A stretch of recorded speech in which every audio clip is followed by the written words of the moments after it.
બનાવવાના છે સેવ ખમણી, જે ઘરમાં ઇઝીલી બની જાય છે અને ખાવામાં ખૂબ જ ટેસ્ટી લાગે છે. અને ચોમાસાની ઋતુમાં સાંજે કોઈ ઓપ્શન ના હોય તો ડિનરમાં પણ ચાલે છે. કોઈ મહેમાન આવવાના હોય તો આપણે એડવાન્સમાં તૈયારી કરીને પણ નાસ્તો આપી શકીએ છીએ. તો ચાલો ઝડપથી રેસીપી જોઈ લઈએ. તમે મારી ચેનલને સબસ્ક્રાઇબ કરજો, લાઈક કરજો અને શેર કરજો. તો સેવ ખમણી બનાવવા માટે આપણે આટલી વસ્તુ લીધી છે. 1 કપ ચોખા અને 1 કપ દાળ મેં છાશમાં પલાળી રાખી છે. આ તલ છે, ખાંડ છે, આદુ મરચાં, લીમડો, કોથમરી, મીઠું છે, આ તેલ છે, આ રેગ્યુલર મસાલા છે. બધાનો ઉપયોગ કરીને આપણે રેસીપી બનાવશું. તો આ 4 થી 5 કલાક મેં આ 1 કપ ચોખા અને 1 કપ દાળ પલાળી રાખ્યા છે. મેં ખાટી છાશમાં પલાળી રાખ્યા હતા. તમે દહીં કે છાશ ગમે તે લઈ શકો છો, પણ ખાટી છાશ કે દહીં હશે તો રિઝલ્ટ સારું મળશે.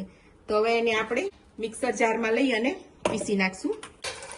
આ એક આદુનો ટુકડો લીધો છે, એને આપણે નાખી દઈશું. અને 3-4 લીલા મરચા છે, એને પણ આપણે અંદર પીસવામાં જ ભેગા નાખી દઈશું. થોડા મરચા તીખા જ લેવાના કે જેથી આપણે બીજી તીખાશ નાખવી ના પડે. હવે આને આપણે ક્રશ કરી લેશું. તો આ આપણું પીસાઈ ગયું છે. એની અંદર આપણે મીઠું એડ કરી દીધું છે. આની અંદર આપણે સેવ ખમણી માટે બાફવા મૂકીશું. આવું ઊંડું વાસણ જ લેવાનું છે કે જેથી આપણે બફાઈ જાય પછી એને છીણવાનું હોય છે. તો જાડું હશે તો આપણે બરોબર સહેલાઈથી છીણી શકીશું. એની અંદર આપણે થોડીક હળદર નાખશું અને 2 ચમચી જેવું આપણે તેલ નાખવાનું છે.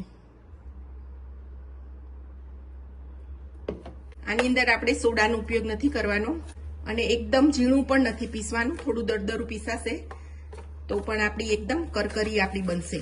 હવે આપણે એને બાફવા મૂકી દઈશું. તો આને આપણે પાણી મૂકી દીધું છે અને કાંઠલો મૂકી અને આપણે એને બાફવા મૂકી દઈશું. આને 15 મિનિટ બફાવા દેવાનું છે મીડિયમ ગેસ ઉપર. હવે આપણું સેવ ખમણીનું બેટર બફાય છે ત્યાં સુધી આપણે ચટણી કરી લઈશું. તો એની અંદર આપણે લીલા ધાણા અને મરચાં લઈ લીધા છે. એમાં આપણે 1 ચમચી ભરીને આપણે મીઠું નાખશું. આની અંદર જો તમારે લસણ નાખવું હોય તો તમે નાખી શકો છો. એની અંદર અત્યારે મારી પાસે ફુદીનાનો પાવડર છે સુકવણી કરેલો, તો ફુદીનાનો પાવડર નાની 2 ચમચી એડ કરી દઉં છું. આ 2 ચમચી જેવી ખાંડ છે એ નાખશું આપણે અને લીંબુનો રસ નાખી દેવાનો છે.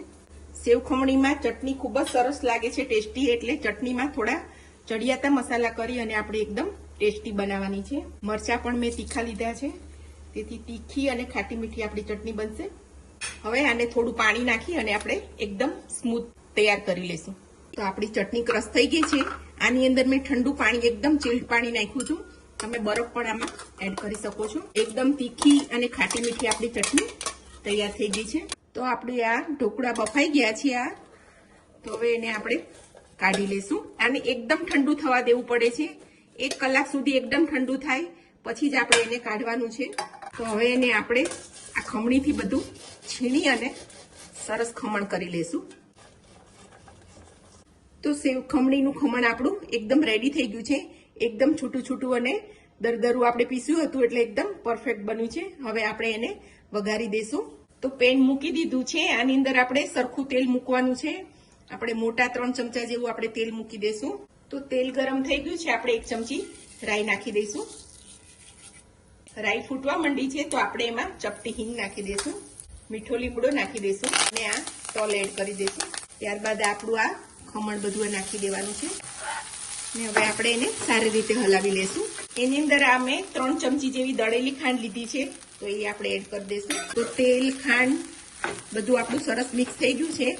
આની અંદર આપણે ગળપણ, ખટાશ બધું ચડિયાતું સારું લાગે છે એટલે આની અંદર આપણે ખાટા દહીંનો ઉપયોગ કર્યો હતો. એટલે દળેલી ખાંડ નાખીશું એટલે બેલેન્સ થઈ જશે ખાટું મીઠું. અને લીલા મરચાં પણ આપણા તીખા છે.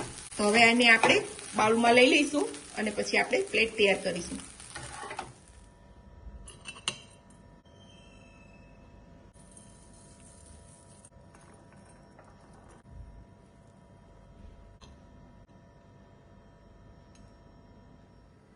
તો આપણી સેવ ખમણી તૈયાર થઈ ગઈ છે. ખૂબ જ ટેસ્ટી છે અને ચટપટી છે. તો આ રેસીપી તમે જરૂરથી ટ્રાય કરજો. મારી ચેનલને સબસ્ક્રાઇબ કરજો, લાઈક કરજો અને શેર કરજો.